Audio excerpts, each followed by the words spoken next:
अब इस क्वेश्चन में इसने कहा है कि निम्नलिखित पदों में से प्रत्येक की परिभाषा दीजिए। हमें इनकी क्या देनी है? परिभाषा देनी है, इन सभी की परिभाषा। तो जब हम परिभाषा देंगे तो ये पूछता है फिर क्या इनके लिए कुछ ऐसे पद है जिन्हें परिभाषित करने की आवश्यकता है, और वे क्या है और आप इन्हें कैसे परिभाषित कर पाएंगे। तो आइए पहले हम इनकी परिभाषा देखते हैं कि समांतर संख्या रेखाएं क्या है। समांतर रेखाएं वे रेखाएं हैं जो कभी नहीं मिलती, जो कभी नहीं मिलती या उनके बीच दूरी समान रहती है। समांतर रेखाएं उन्हें कहते हैं।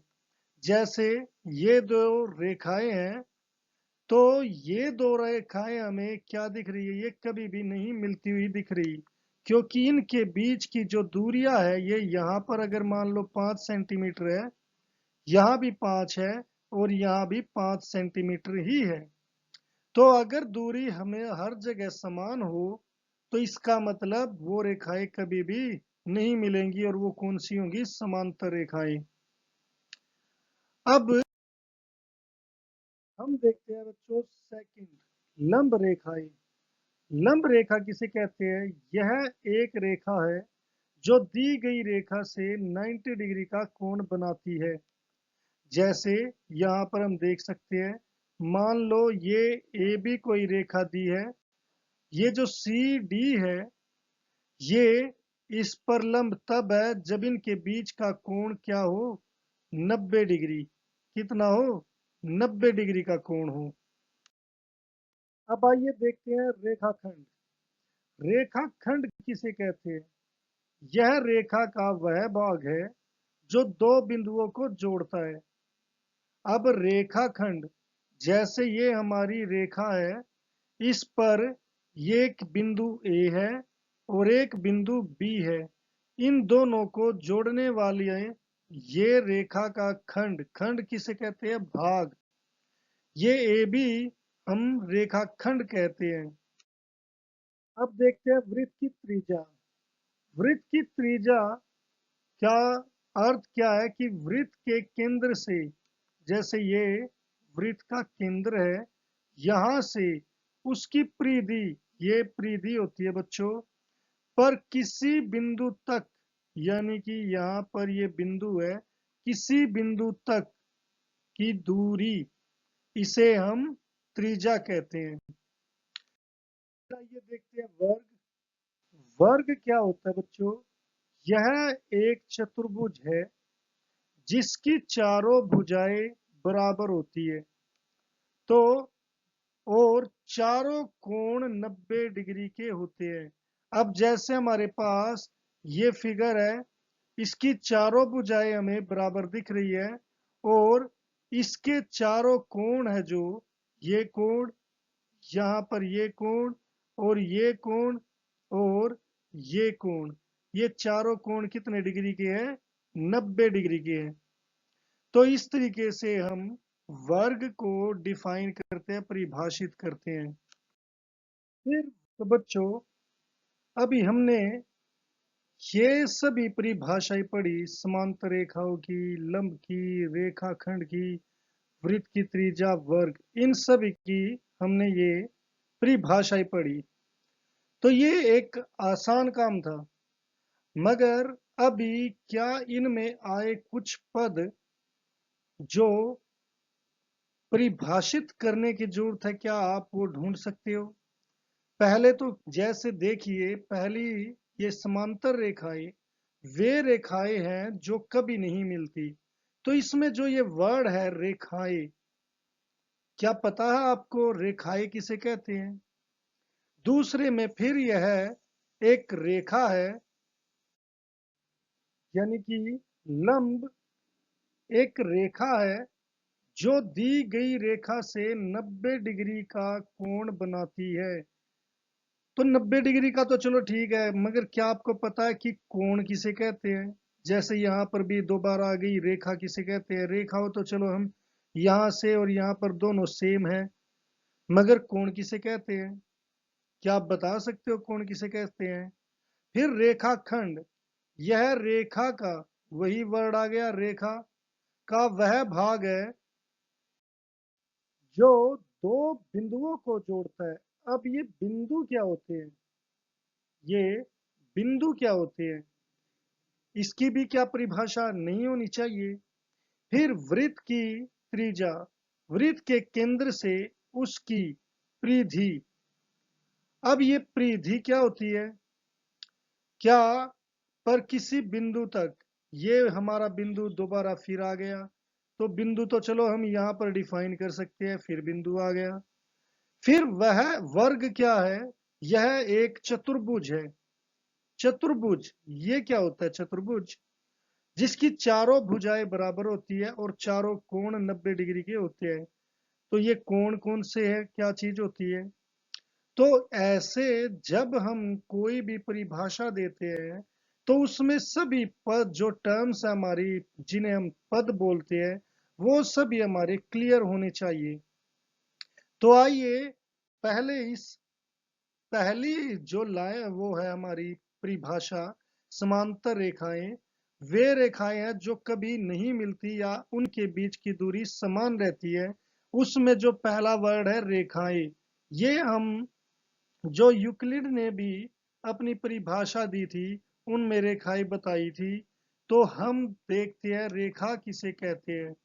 रेखा एक चौड़ाई रहित लंबाई होती है, यानी कि जैसे मैं ये कोई लाइन खींचता हूं, इसमें ये केवल लंबाई ही है, इसमें चौड़ाई नहीं होती। चौड़ाई का मतलब जैसे अगर मान लो मैंने ऐसे कोई लाइन खींच दी तो इसमें ये क्या हो गई, चौड़ाई। तो इसमें चौड़ाई नहीं है। हालांकि यहाँ पर हमें दिख रही है कि चौड़ाई चाहे कुछ भी हो, थोड़ी बहुत हो, मगर चौड़ाई है। मगर इसको भी बारीक रूप से हम खींचे, इसे भी पतली, तो केवल जो रेखा होती है वो उस बिल्कुल बारीक से बारीक लाइन होती है। तो इसीलिए रेखा एक रेखा चौड़ाई रहित लंबाई होती है, यानी कि जिसमें केवल और केवल लंबाई हो। तो यहाँ पर हमने इसे परिभाषित किया है। अब हम जैसे लंब को पढ़ते हैं, तो लंब में यही आता है कि यह एक रेखा है जो दी गई रेखा से 90 डिग्री का, रेखा हम पढ़ चुके हैं। अब हम देखते हैं कि कोण किसे कहते हैं, इसमें कोण किसे कहेंगे। कोण दो किरणों से बनी आकृति है जिन्हें कोण की भुजाएं कहा जाता है। अब जैसे किरणें क्या होती है, ये हमारी किरणें दो किरणें हैं जिन्हें कोण की भुजाएं कहा जाता है। जैसे ये ए बी और ए सी, इन्हें कोण की भुजाएं कहा जाता है, जो एक सामान्य समापन बिंदु साझा करती है, यानी कि ये दोनों आपस में मिलती है, जिसे शीर्ष कहते हैं। इस बिंदु को क्या कहते हैं, शीर्ष कहते हैं। तो जो यहाँ पर ये आकृति बनी, ये कोण है, इसे कोण कहते हैं। अब यहाँ पर एक चीज और देखने की है कि किरणें किसे कहते हैं। यहाँ पर हमें ये पता ही नहीं कि किरणें किसे कहते हैं। अब किरणें वो चीज होती है बच्चों जिसका एक टर्मिनेटिंग पॉइंट शांत बिंदु होता है, सिर्फ एक शांत बिंदु होता है और दूसरी तरफ ये ओपन होती है। यानी कि जैसे हम कोई रेखा खींचते हैं तो उसका अगर एक शांत शांत बिंदु है, एंड पॉइंट है, तो उसे हम किरणें कहते हैं। तो यहाँ पर देखिए बच्चों, ऐसे कर करके हम एक मैंने यहाँ पर लंब लिया, लंब की परिभाषा दी, उसमें मेरा क्वेश्चन उठा कोण किसे कहते हैं। फिर जब उसकी परिभाषा दी तो मुझे मेरा क्वेश्चन उठा किरणें किसे कहते हैं। तो इस तरीके से हम एक के बाद एक परिभाषा देखते रहते हैं जब तक हमें पूरी तरीके से क्लैरिटी नहीं होती।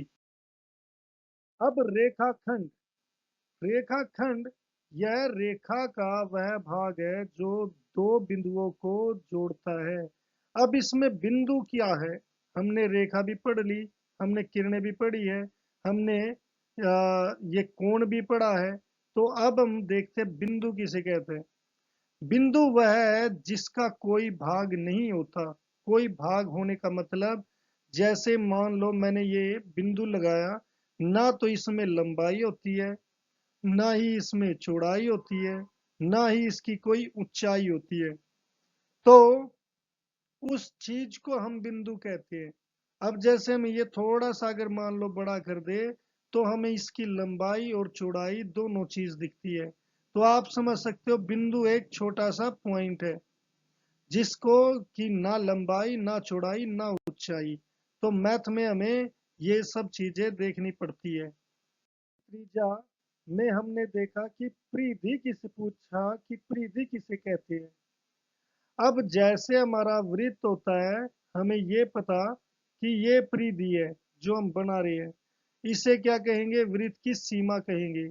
वृत्त की सीमा की लंबाई, कुल लंबाई यहां से लेकर हम चले और यहां तक पहुंच गए, इसे परिधि कहते हैं। तो इस तरीके से हमें वृत्त की परिधि की भी परिभाषा समझ आ गई। अब वर्ग, अब हम देखेंगे बच्चों कि वर्ग की परिभाषा देते हुए हमें किसकी जरूरत पड़ी, किस शब्द को हमें समझने की जरूरत पड़ी, वो था चतुर्भुज। अब चतुर्भुज किसे कहते हैं। चतुर्भुज एक चार भुजाओं वाला बहुभुज होता है, यानी कि इसमें चार भुजाएं होती है, जिसमें चार किनारे और चार कोने, कोने नहीं है ये कोण है, चार कोण होते हैं। अब क्या इसमें भी आप सब चीज समझ गए।